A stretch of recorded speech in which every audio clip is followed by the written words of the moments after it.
मेरा नाम मोहम्मद फ़रदीन अंजुम है। Faculty roll number 20 GGB 419, enrollment number GM3373। मैं थर्ड सेमेस्टर में पढ़ता हूँ।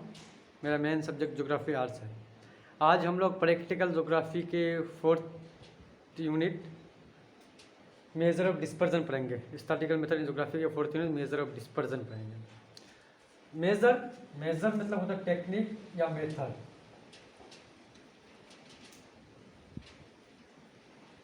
मेजर इसको कहते हैं टेक्निक या मेथड। और डिस्पर्जन किसी सीरीज में एवरेज और सीरीज के वैल्यू में क्या डिफरेंस है उससे को कहते हैं डिस्पर्जन। किसी सीरीज में एवरेज और सीरीज के वैल्यू में क्या डिफरेंस है उसे डिस्पर्जन कहते हैं। ये हो गया measure of dispersion. Measure of dispersion में हम लोग पढ़ेंगे standard division, variation and coefficient of variation. तो देखते हैं तीनों को हम लोग पहले हम लोग पढ़ेंगे standard division. Standard division word का इस्तेमाल सबसे पहले कार्ल पियर्सन ने 1893 ईस्वी में किया था। स्टैंडर्ड डिवीजन किसे कहते हैं? Standard division is the square root of the arithmetic mean of the square of the division. मैंने अर्थमेटिक मीन का स्क्वायर स्टैंडर्ड डिवीजन था। स्टैंडर्ड डिवीजन को दिखाने के लिए इस सिंबल का इस्तेमाल करते हैं। इसको भी सिग्मा कहते हैं। इसको क्या सिग्मा कहते हैं। आइए चलते हैं अब स्टैंडर्ड डिवीजन के कुछ कैलकुलेशन को देखते हैं। उससे पहले स्टैंडर्ड डिवीजन का फॉर्मूला आता है। स्टैंडर्ड डिवीजन का फॉर्मूला होता है d²/n। ये होता है इंडिविजुअल डाटा सीरीज के लिए, और डिस्क्रीट और कंटिन्यूअस डाटा सीरीज के लिए होता है समेशन f(d²/f) √((समेशन डिस्क्रीट और क्लास डाटा सीरीज के लिए, और √(d²/n) ये होगा इंडिविजुअल डाटा सीरीज के लिए। अब देखते हैं हम लोग स्टैंडर्ड डिवीजन का calculation. Calculate the standard division of the following data 5, 10, 25, 30, 50। इसका ये ऑब्जर्वेशन है। उसके बाद इसका मीन निकालना पड़ता है। मीन से एक्स को माइनस करना पड़ेगा। एक्स हुआ ये मीन, तो मीन निकालने के लिए एक्स समेशन एक्स होगा 120। उसके बाद 120/n 5 है तो 24 हो गया। और हर एक्स में से मीन को माइनस करना पड़ेगा। 24 - 5 बराबर -19। 24 - 14 10 बराबर -14 +1 +6 +25। इसी तरह से हुआ। उसको इसका स्क्वायर करना पड़ता है, तो इसको d² कहते हैं। तो -19 का स्क्वायर हो गया 361, तो माइनस को स्क्वायर से प्लस हो जाता है तो 361 हो गया। उसके बाद -14 का स्क्वायर हो गया 196। उसके बाद +1 का स्क्वायर 1। इस सब किया तो समेशन d² हो गया 1272, और n हो गया 5। तो √(d²/n) होता है, तो 1272/5 तो 254। और इसका SD हो गया 15.937। ये इसका SD हुआ। उसके बाद ये है डिस्क्रीट डाटा सीरीज। इसमें ऑब्जर्वेशन फ्रीक्वेंसी दोनों दिया हुआ रहता है, और इसको x यहाँ किया जाता है। उसके बाद f को किया जाता है समेशन ऑफ f हो गया 40, और x और f को मल्टीप्लाई किया जाता है, तो 15 5 75 25 8 200। इसी तरह से ये हो गया f(x) हो गया 1620। उसके बाद मीन निकाले जो है मीन निकला 40.40। इस तरह से ऐसे मीन निकाला जाता है summation f(x) by summation of f। तो 40 414 1620 से 40 गया तो 40.50 ये उसका मीन निकला। तो ये जो माइनस किए तो -25 पॉइंट इतना। इसको फिर स्क्वायर किए d² के साथ, तो d² किए तो 650 240 ये हुआ। तो फिर f(d² करना पड़ता है डिस्क्रीट डाटा सीरीज में। तो f(d² किए तो पहले f समेशन f(d² हुआ 11,790। उसके बाद इसका SD का फॉर्मूला होता है समेशन f(d²) समेशन f। तो 11,790 को 40 से डिवाइड किए तो 294.75 आया। इसका स्क्वायर रूट निकाला 17.168। ये हो गया डिस्क्रीट डाटा सीरीज। ये होगा continuous data series. Continuous data series में मिडिल वैल्यू ज़्यादा निकालना पड़ता है। तो 20 + 25 बराबर हो गया जा करके 45 हुआ। तो 45/2 तो 22.5 हुआ। इसी तरह से सबका मिडिल वैल्यू निकालना पड़ता है। और एफ तो दिया हुआ रहता है, तो समेसन एफ का 770, उसको तो एफ एम करना पड़ता है, एफ के साथ एम का मल्टीपल है, तो 22.5 प्लस 50 हो गया 1125, 27.5 इंटू 70 हो गया 1996, इसी तरह से पूरा निकल आता है। एफ एम हो गया एफ एम हो गया 31,175।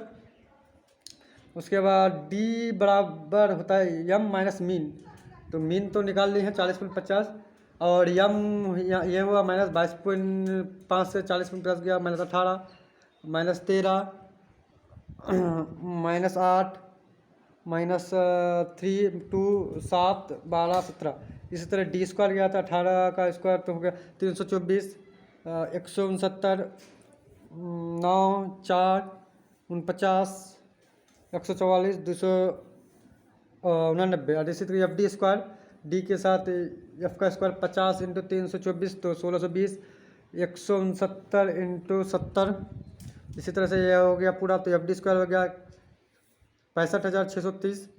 उसके बाद 65,630 बाय 770, इसी तरह से √/85.24 निकला, और इसी तरह से एच डी निकला 9.232। अब हम लोग मेरिट ऑफ एच डी देख लेते हैं, standard division based on all values. जो ये होता है एच डी होता है स्टैंडर्ड डिवीजन, तो ऑल वैल्यूज पे वैल्यू बेस्ड होता है, हर वैल्यू उसके लिए जरूरी होता है, ये अगर जरूरी नहीं होगा तो कुछ नहीं।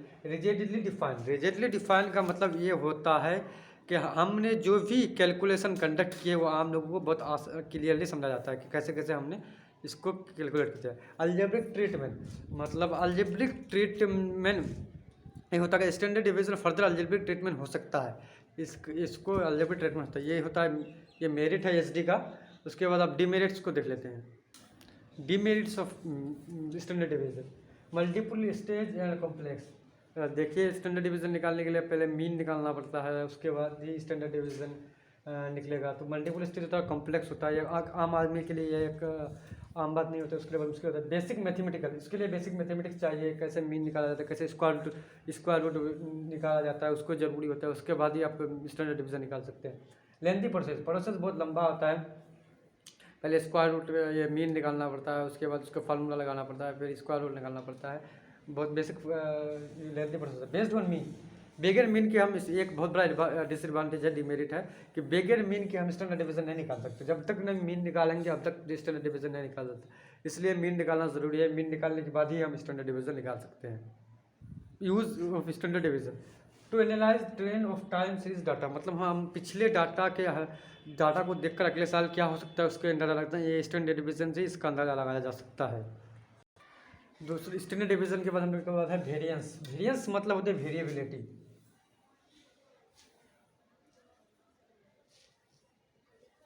वेरिएबिलिटी डाटा कितना वेरी करता है, वेरिएंस मतलब तो वेरिएबिलिटी, कितना डाटा वेरी करता है उसको वेरिएंस कहते हैं। इसका टर्म का इस्तेमाल आर ए फिशर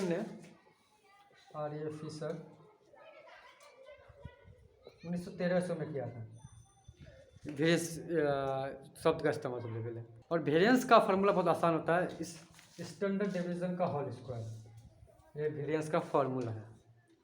चलिए अब हम लोग कुछ कैलकुलेशन देखते हैं वेरिएंस का। ये इंडिविजुअल डाटा सीरीज है और इसमें लिखा है calculate the variance of the following data.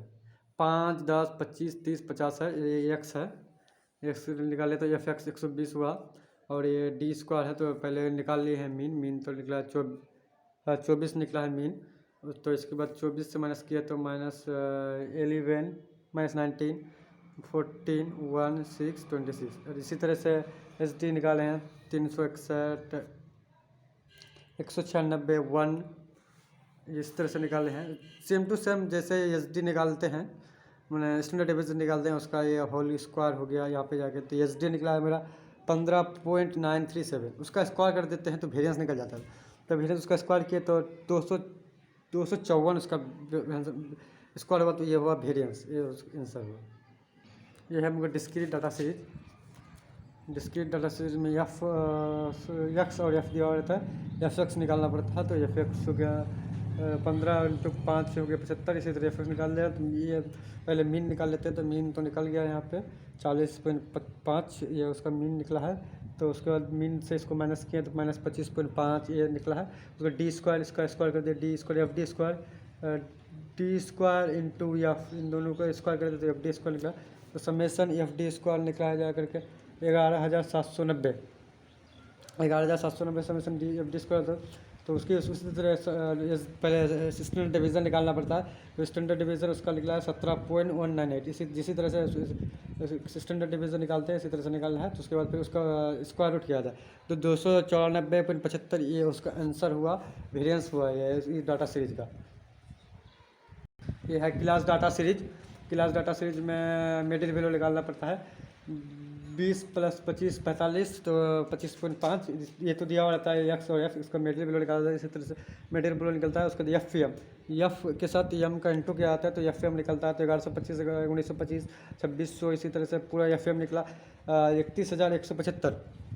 उसके बाद ये डी होता है तो एम माइनस मीन, मीन तो पहले से निकालना पड़ता है तो 40.50 निकाल ली है मीन, 31,075/725 समेसन एफ 770/40, ये -18 हुआ, -13, -8, -3, -2, -7, 12, 17। इसी तरह से ये हुआ 3 डी स्क्वायर, इसका स्क्वायर के 324, F D square, D square जो यहाँ पे है उसके साथ एफ का स्क्वायर करना पड़ता है। तो एफ डी स्क्वायर का समेसन निकला 65,630। तो उसके बाद यहाँ पे 65,630 बाई समेसन ऑफ एफ निकला 7,700। तो दोनों का डिवाइड किए हैं, इसको अंडर रूट दिए हैं तो 85.25 निकला। और एस डी निकला 9.233। तो उसके बाद वेरिएंस उसका निकला है जा करके एस डी स्क्वायर, तो 9.232 एक स्क्वायर इंटू 85.24 ये इसका वेरिएंस हुआ। इसी तरह से हम इंडिविजुअल डिस्क्रीट और क्लास डाटा सीरीज का ये देख लिए, वेरिएंस का कैलकुलेशन देख लिया।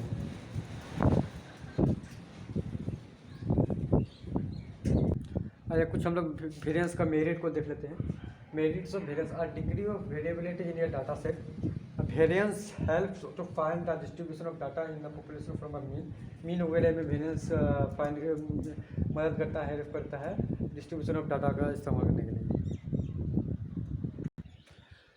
Demerits of variance, it is depend on mean. Mean जब तक नहीं निकलेगा तब तक वेरिएंस नहीं निकलेगा।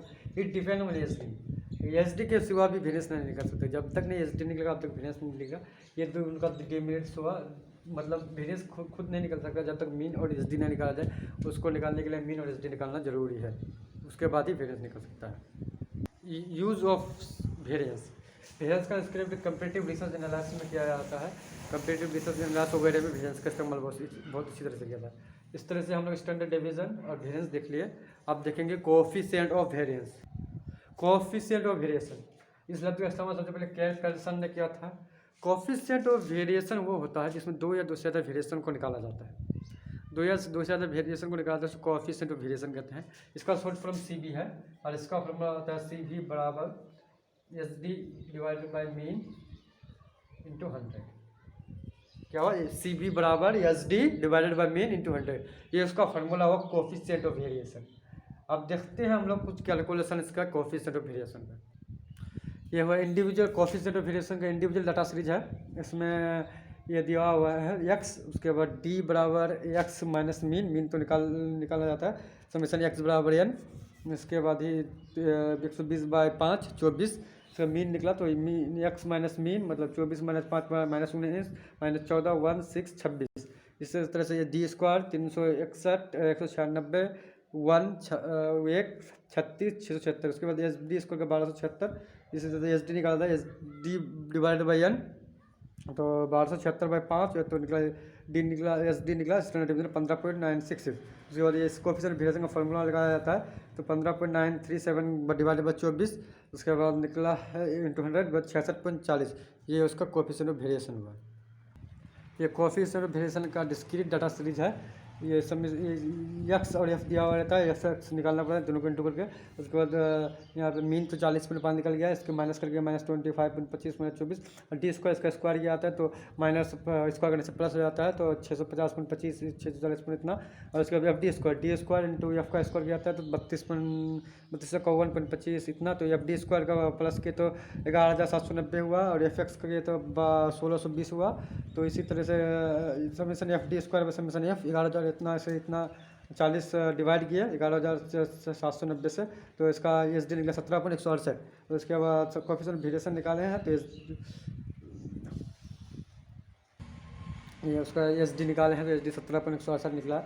उसका coefficient of variation C V बराबर H D divided by mean into 100, तो 17.168 डिवाइडेड बाई 40.100 बराबर 42.11। ये परसेंटेज एच डी निकला इसका डिस्क्रीट डाटा सीरीज का। ये कोफिशिएंट ऑफ वेरिएशन है। कोफिशिएंट ऑफ वेरिएशन का ये है क्लास डाटा सीरीज में एक्स और एफ तो दिया हुआ रहता है। यह मीडियन वैल्यू निकलना पड़ता है। 20 + 25 को 45.5 तो उसका 2 से डिवाइड किए तो 22.5 निकला। इसका 27.5, 32.5, 37.5 इसी तरह से निकाले। एफ एम निकाले, एफ के साथ एम का इंटू किया तो 1125 होगा। उसके बाद मीन तो अब निकालना पड़ता है F X divided by F, तो एफ एम होगा यहाँ पे F M divided by summation F, तो 3175 डिवाइडेड बाई 770 40.5। तो इसके बाद इसको माइनस किया तो -18, ये एम को माइनस किया, यहाँ एम है 22.25 से 40.5 तो माइनस किया तो -18 -13 -18 -3। इसी तरह से इसका डी स्क्वायर इसका स्क्वायर किया तो माइनस प्लस में डिवाइड हो जाएगा 324 169 64 9 4। इसके बाद D square F D square, तो इसका फिर स्क्वायर किया तो 16,200 उसके बाद 16,200 11,830 5,120। इस तरीके से एफ डी स्क्वायर हो गया 65,630 और एफ एम हो गया 31,175। इसके बाद इसका एच डी निकाला तो एच डी हो गया 9.3232। तो इसका सी बी निकाला तो एच डी -100, तो एच डी 9.232 बाई 40/100, तो इसका 22.79%। ये उसका कोफिशिएंट ऑफ वेरिएशन। हम लोग तो कोफिशिएंट ऑफ वेरिएशन को individual data series, discrete data series और क्लास डाटा सीरीज देख लिए। उसके बाद मेरिट ऑफ सी बी देखते हैं। Merit C B can be compare to one another, या एक से ज़्यादा, मतलब सी बी एक या एक से ज़्यादा डाटा को कंपेयर करने के लिए उसका इस्तेमाल किया जाता है, तो ये उसका मेरिट हुआ। अब सी बी का डेमेरिट देख लेते हैं। C B depend on H D and mean. C B standard division और मीन पर डिपेंड होता है। जब तक स्टैंडर्ड डिवीजन और मीन नहीं निकाल तब तक उस सी बी नहीं निकाल सकते हैं। ये इसका डिमेरिट हुआ। उसका कॉम्प्लेक्स कैलकुलेशन, सी बी का कैलकुलेशन कॉम्प्लेक्स होता है, मैंने कोई आम आदमी नहीं कर सकते उसका, मतलब जब तक कोई मैथमेटिकल कुछ बेसिक इन्फॉर्मेशन आना चाहिए। उसके बाद लेंदी प्रोसेस, का प्रोसेस लेंदी होता है, not understood to common people को, जो आम आदमी है जिसको मैथ नहीं आता है उसके लिए उसको ये समझ नहीं सकता है सी बी। अब यूजेस ऑफ सी बी देख लेते हैं। मेडिकल साइंस में इसका इस्तेमाल किया जाता है। उसके बाद it is use to compare the variability, homogeneity, stability, consistency, uniformity of two और टू मेथड। दो या दो से ज़्यादा डाटा को, वेरिएबिलिटी को, होमोजेनिटी को, स्टेबिलिटी को और कंसिक्वेंसिटी को, यूनिफॉर्मिटी को कंपेयर करने के लिए इसका इस्तेमाल किया जाता है। इस तरह से हम लोग अभी स्टैंडर्ड डेविएशन, वेरिएशन और कोएफिशिएंट ऑफ वेरिएशन का डिफिनेशन, कैलकुलेशन, डिमेरिट, मेरिट और यूज पढ़ लिए हैं। Thank you.